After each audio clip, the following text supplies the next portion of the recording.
نحمده ونصلي ونسلم على رسوله الكريم أما بعد فقد قال الله تبارك وتعالى في القرآن المجيد والفرقان الحميد أعوذ بالله من الشيطان الرجيم بسم الله الرحمن الرحيم ألا إن أولياء الله لا خوف عليهم ولا هم يحزنون صدق الله مولانا العظيم وصدق رسوله النبي الأمين الكريم ونحن على ذلك لمن الشاهدين والشاكرين والحمد لله رب العالمين۔ ایک مرتبہ درود شریف پڑھ لیں۔ اللهم صل على سيدنا نبينا مولانا محمد عدد ما في علم الله صلاة دائمة بدوام ملك الله وعلى آله وأصحابه أجمعين۔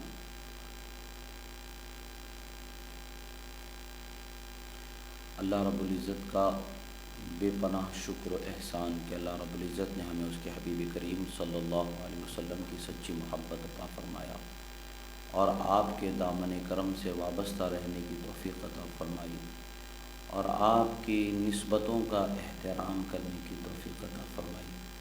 صحابہ و اہل بیت کا ادب و احترام اللہ تعالیٰ نے ہمیں نصیب فرمایا، یہ اللہ کا شکر عظیم ہے، وہ احسان عظیم ہے۔ اللہ تبارک و تعالیٰ اپنے بندوں کو الگ الگ درجات کے ساتھ متصف فرمایا ہے۔ اللہ کے کچھ نیک بندوں کو اللہ تعالیٰ نے ایسی شان بخشی ہے کہ جن کی زبان کو اللہ تبارک و تعالیٰ نے قبولیت کا مقام بنا دیتا۔ وہ جیسے ہی کچھ مانگتے ہیں یا بولتے ہیں اللہ تعالیٰ پورا فرما دیتا ہے۔ حدیث مبارکہ میں آتا ہے کہ اللہ کے رسول صلی اللہ تعالیٰ علیہ وسلم ارشاد فرماتے ہیں، ان من عباد اللہ من لو اقسم علی اللہ لأبرہ۔ فرماتے ہیں کہ اللہ کے بندوں میں کچھ ایسے بھی بندے ہیں جو کسی چیز کی قسم اٹھا لیں تو یقیناً اللہ تعالیٰ ان کی اس بات کو پورا فرما دیتا ہے۔ یعنی وہ اگر کسی چیز کی دعا کر دیں تو اللہ تعالیٰ ان کی دعا کو ضرور پورا فرماتا ہے، قبول فرماتا ہے۔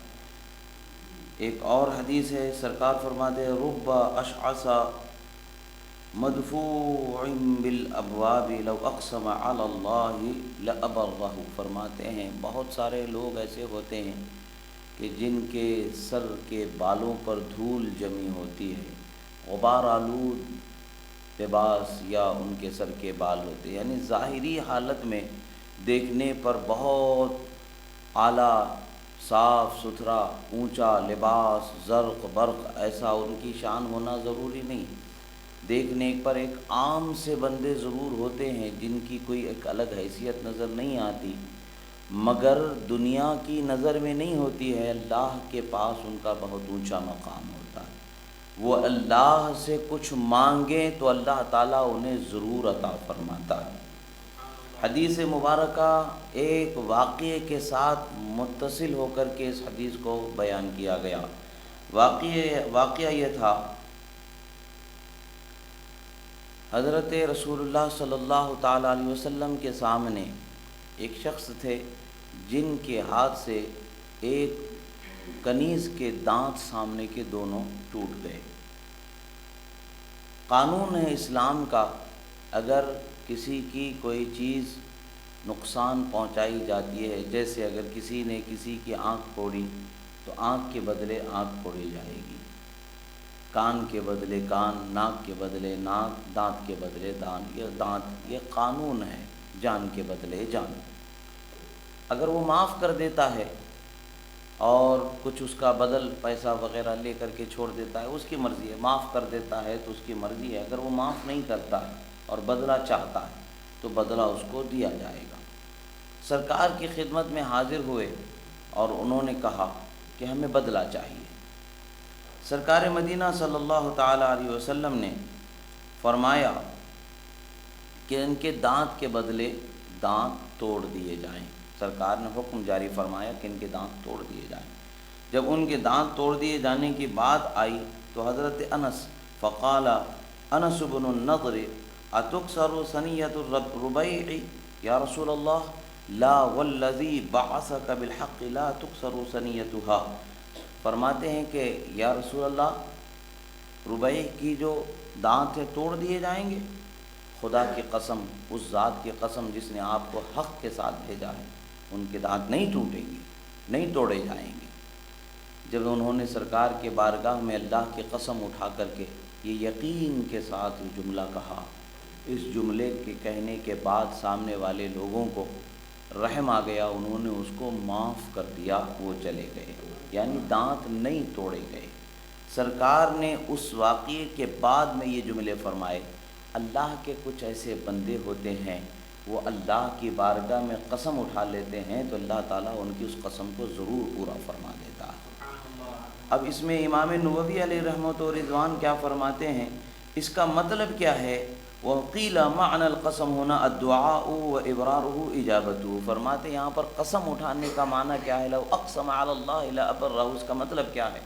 وہ بندہ اگر اللہ کی بارگاہ میں دعا کرتا ہے تو دعا کرنے پر اللہ تبارک و تعالیٰ ان کی دعا کو قبول فرما لیتا ہے۔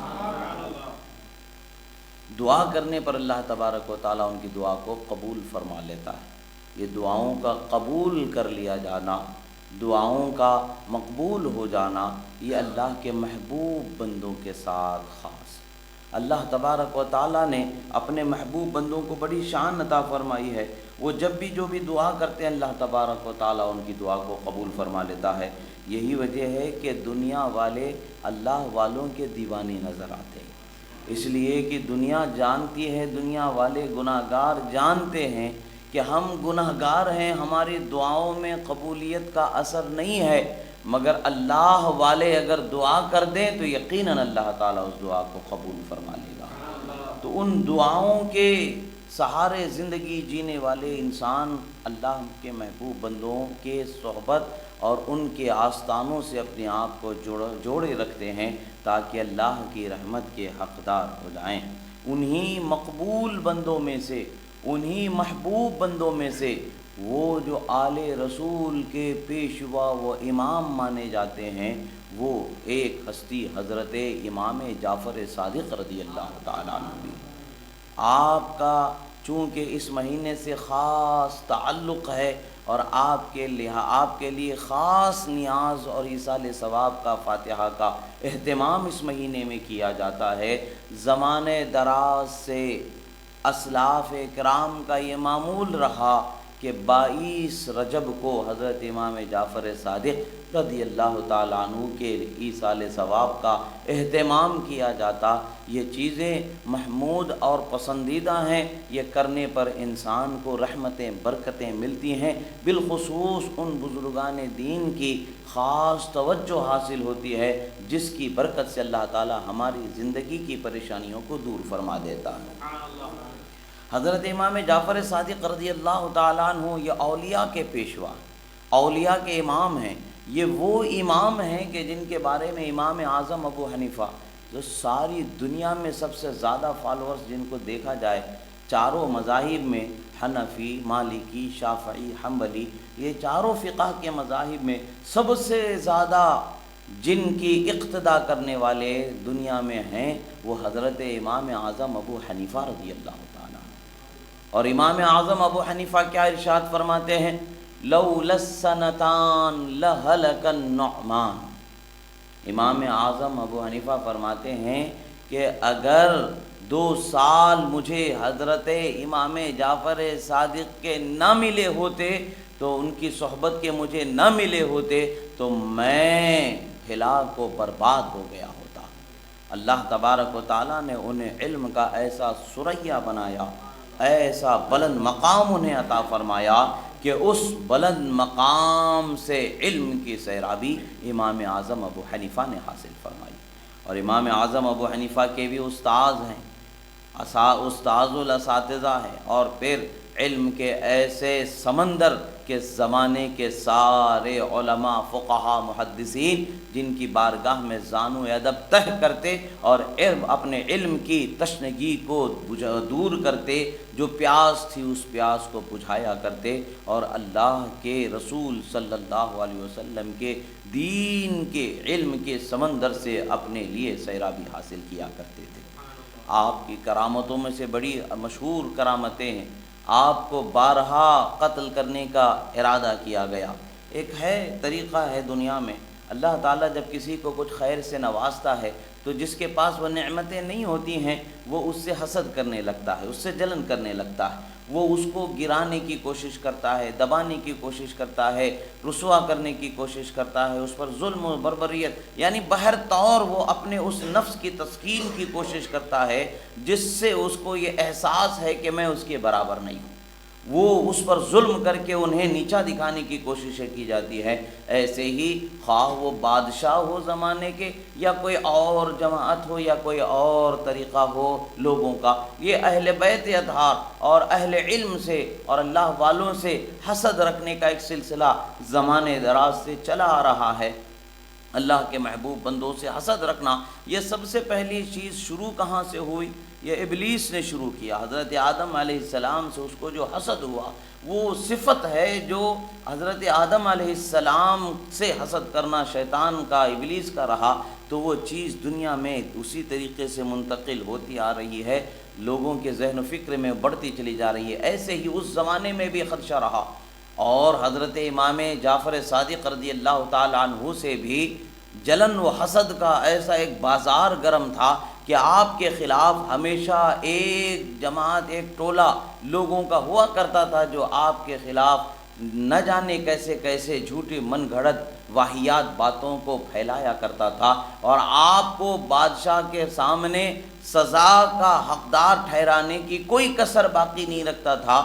کسی طریقے سے انہیں سزا مل جائے، کسی طریقے سے وہ دنیا سے چلے جائیں، یہ سوچ کر کے کوششیں کی جاتی تھیں۔ اور انہی کوششوں کی ایک کوشش یہ بھی رہی کہ خلیفہ منصور کو یہ بات بتائی گئی کہ حضرت امام جعفر صادق کو تم نہیں دیکھتے ہو، ان کی جب مجلس ہوتی ہے ہزاروں کا مجمع ہوتا ہے، ان کی مجلس ہوتی ہے تو ہزاروں کا مجمع ہوتا ہے، لوگ ان کے صحبت میں بیٹھتے ہیں، وہ تمہاری حکومت کا تختہ پلٹنا چاہتے ہیں، وہ تمہاری حکومت کو تم سے چھین لینا چاہتے ہیں، وہ خود بادشاہ بننا چاہتے ہیں، اور تمہارے خلاف لوگوں کو ورغلا رہے ہیں، ایک لشکر تیار کر رہے ہیں۔ ظاہر سی بات ہے جو بھی بادشاہ ہے اسے اپنا تخت پیارا ہوتا ہے، اور وہ اپنی حکومت اور اپنے تخت کے بچانے کے لیے کچھ بھی کر گزرنے کے لیے وہ تیار رہتا ہے۔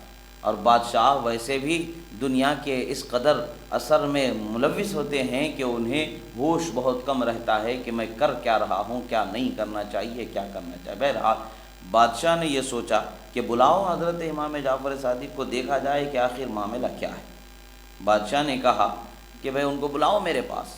جب ان کو بلایا گیا تو اس نے کہا کہ اپنے خاص خادم کو بلایا، خاص خادم کو بلا کر کے رکھا، دروازے پر ٹھہرا کے رکھا کہ دیکھو جیسے ہی حضرت امام جعفر صادق میرے پاس آئیں اور میرے پاس سے واپس چلے جائیں تو تم انہیں فوراً قتل کر دینا، دروازے کے باہر سے جیسے ہی وہ نکلیں گے قتل کر دینا۔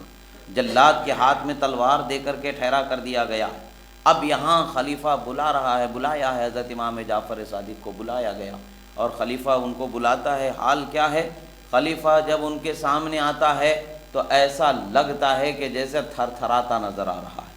خلیفہ انہیں بلاتا ہے، عزت سے اکرام سے بازو بیٹھاتا ہے، اور اس کے بعد میں حضرت امام تشریف لاتے ہیں اور چلے جاتے ہیں۔ بعد میں وہ اپنے خادم کو بلا کر کے پوچھتا ہے بھئی تو نے کیوں قتل نہیں کیا اس کو؟ وہ کہتا ہے کہ میں نے ان کو صرف تمہارے پاس دیکھا، بیٹھے ہوئے تمہارے پاس بیٹھے ہوئے دیکھا، نہ ان کا آنا دیکھا نہ ان کا جانا دیکھا۔ میری نظر میں نہ ان کا آنا آیا نہ میری نظر میں ان کا جانا آیا، آخر آپ نے کیوں مجھے نہیں بتایا؟ کہتا ہے کہ میں نے ان کو دیکھا، تم نے تو کہا تھا، بادشاہ سے وہ کہتا ہے کہ تم نے تو کہا تھا کہ وہ انہیں قتل کر دینا، اور تم انہیں بڑے عزت سے احترام سے اپنے مسند پر بیٹھا رہے ہو، بات کیا ہے، ماجرا کیا ہے؟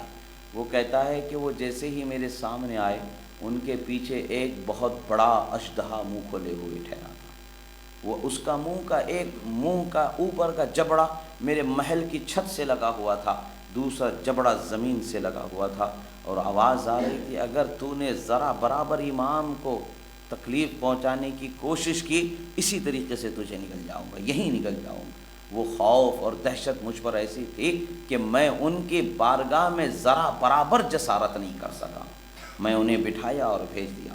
پتہ کیا چلتا ہے، اللہ والے جب ہوتے ہیں اللہ والوں کی شان یہ ہوتی ہے کہ زمین تو زمین ہے، انسان تو انسان ہے، حیوان ہے، جن ہے، بھوت ہے، پریت ہے، جو کوئی بھی ہے اللہ کے محبوب بندے سے ڈرتا ضرور ہے، وہ اس لیے کہ اللہ کی خاص حمایت اس کو حاصل ہے، وہ حکم کرے تو وہ ہو جاتا ہے۔ اللہ کیسے ان کی حفاظت کرتا ہے، کیسے طریقے سے ان کی حفاظت ہوتی ہے، وہ اللہ جانے، اور اس کے محبوب بندے جانے کہ کیسی ہوتی ہے۔ ایسے ہی پھر لوگوں نے پھر دیکھا کہ بھئی کامیاب نہیں ہوئے، ہماری چالیں کامیاب نہیں ہوئیں، تو اس نے کہا کہ بھئی چلو پھر اور کوشش کرتے، پھر جھوٹے پروپیگنڈے بنائے گئے، یہ ایسے ہیں، یہ ویسے ہیں، یہ وہ ساری باتیں اٹھا کر کے پھر ایک ماحول بنایا گیا، پھر اس کے بعد میں پھر ایک مرتبہ بلایا گیا۔ اب تو حال یہ ہو گیا کہ خلیفہ نے کہا کہ بھئی جو کہہ رہے ہیں وہ گواہی دینا پڑے گا سامنے، ایسا ہی نہیں ہوگا، اب سامنے آمنے سامنے بٹھائیں گے، پوچھیں گے بھئی اب ثبوت رجوع بھرایا جائے گا، تم کو آنا ہے، اب آؤ، تم کو آ کے بتانا پڑے گا، آپ کے سامنے آنا ہے۔ تو کہا ہاں میں بیان دوں گا، برابر میں بیان دوں گا کہ میرے سامنے جعفر صادق نے تمہارے حکومت کے تختہ پلٹ دینے کے بارے میں لوگوں کو ورقلایا، میں کہوں گا۔ بلایا گیا، حضرت امام جعفر صادق بھی تشریف لائے۔ وہ جھوٹا جو آپ کے حسد میں جل رہا تھا، جو آپ کو بدنام کرنے کی جھوٹی کوششیں کر رہا تھا، اس نے ارادہ کیا اور بدنام کرنا چاہا، مگر اللہ جس کی حفاظت کرے کوئی اسے کیا کر سکتا ہے۔ جیسے ہی حضرت امام جعفر صادق آئے تو بادشاہ نے کہا کہ میں نے سنا کہ آپ میری حکومت کا تختہ پلٹنا چاہتے ہیں، آپ میرے خلاف لوگوں کو ورغلاتے ہیں، بغاوت پیدا کرنا چاہتے ہیں، باغی بنانا چاہتے ہیں، لوگوں کو ایک ماحول خانہ جنگی کا پیدا کرنا چاہتے ہیں۔ حضرت امام جعفر صادق رضی اللہ تعالیٰ عنہ نے کہا بخدا میں نے ایسا نہ کبھی کہا، نہ مجھے کبھی اس کے کہنے کی ضرورت ہے، نہ مجھے حکومت سے کوئی تعلق ہے، نہ حکومت سے میرا کوئی واسطہ ہے، نہ حکومتوں کو بدلنے کی میں خواہش رکھتا ہوں۔ حضرت امام جعفر صادق نے یہ کہا، کہتا ہے کہ نہیں میرے پاس اس کا گواہ ہے۔ گواہ کو پیش کیا گیا، اس نے کہا، جب گواہ کو سامنے لایا گیا، گواہ نے کہا، گواہ سے پوچھا کیا تم نے سنا امام جعفر صادق نے ایسے کہا؟ تو حضرت امام جعفر صادق نے انکار کیا۔ تو اب اس کے لیے کیا ہے، وہ قسم اٹھائیں، قسم اٹھا کر کے بتائے، طریقہ ہے شریعت کا۔ اب وہ قسم اٹھانا ہے، قسم اٹھا رہا ہے، تو وہ قسم اٹھانے کے لیے اللہ کی حمد و ثنا بیان کرنے لگا، تمام تعریفیں اللہ وحدہ لا شریک کے لیے، اس کے سوا کوئی معبود نہیں ہے، میں قسم اٹھاتا ہوں، اس طریقے سے وہ کہنے لگا۔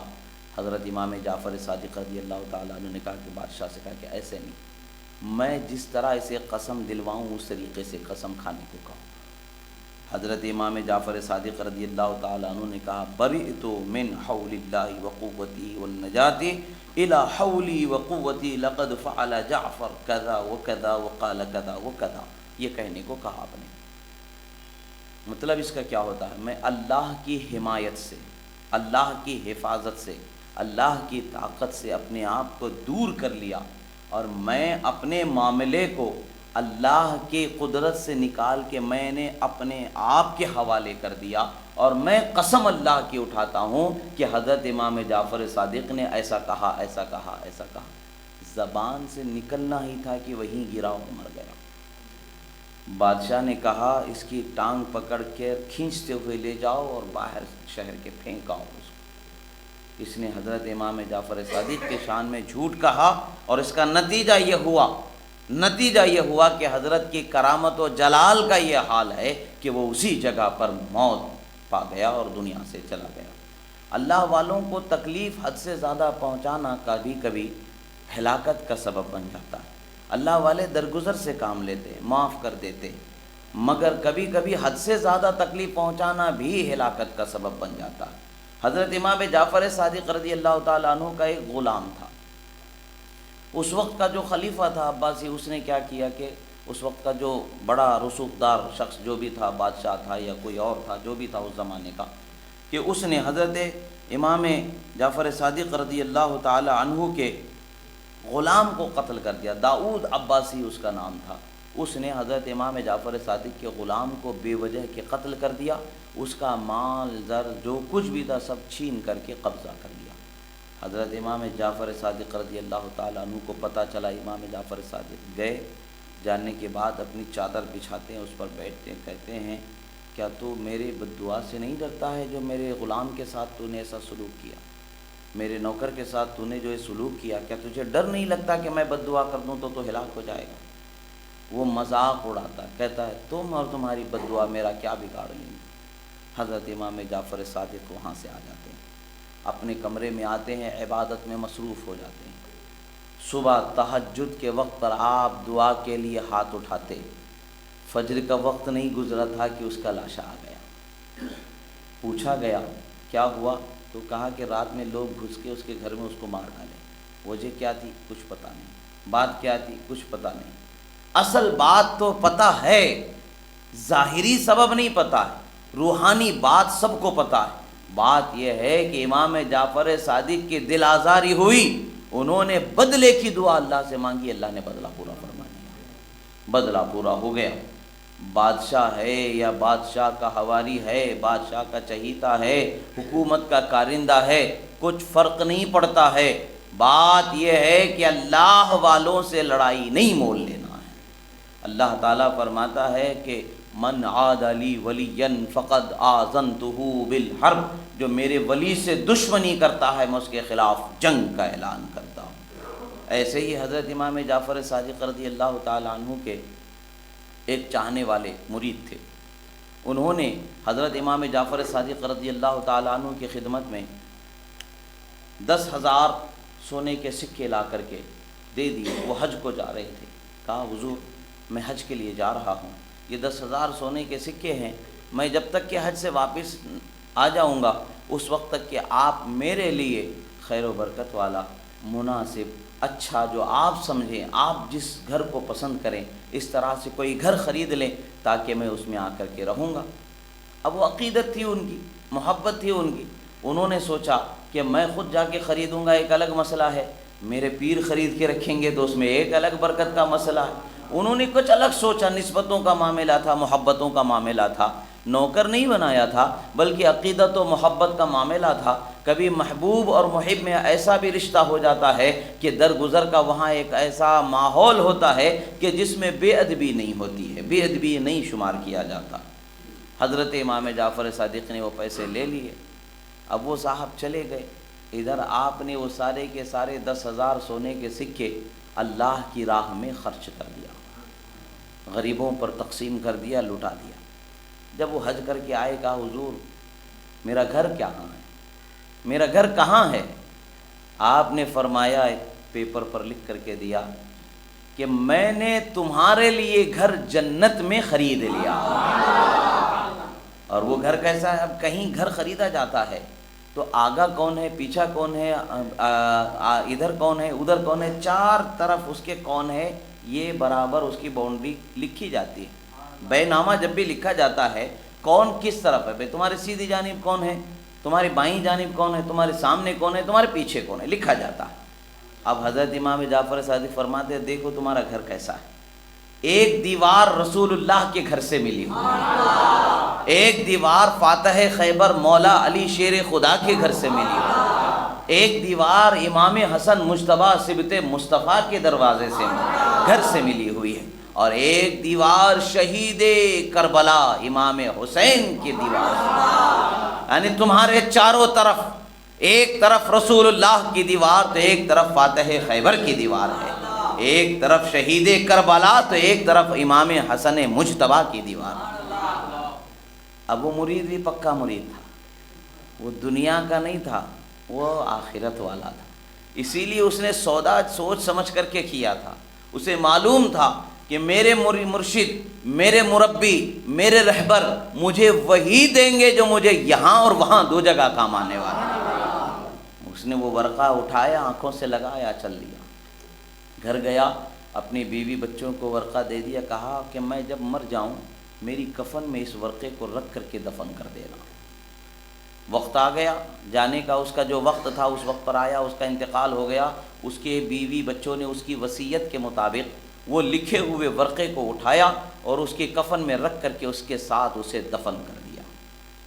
دوسرے دن اس کی قبر پر وہی ورقہ، وہی کاغذ پڑا ہوا نظر آیا، اور اس کاغذ کے پیچھے کی جانب لکھا ہوا تھا کہ اللہ نے اس کے محبوب حضرت امام جعفر صادق کے وعدے کو سچا کر دیا، پورا کر دیا۔ یعنی مجھے وہ گھر مل گیا جس کی ایک دیوار رسول اللہ کے گھر سے ملتی ہے، ایک دیوار مولا علی کے گھر سے ملتی ہے، ایک دیوار امام حسن کے گھر سے ملتی ہے، ایک دیوار امام حسین کے گھر سے ملتی ہے۔ یہ اللہ والوں کی شان الگ ہوتی ہے، وہ جو اللہ سے مانگتے ہیں اللہ ضرور دیتا ہے۔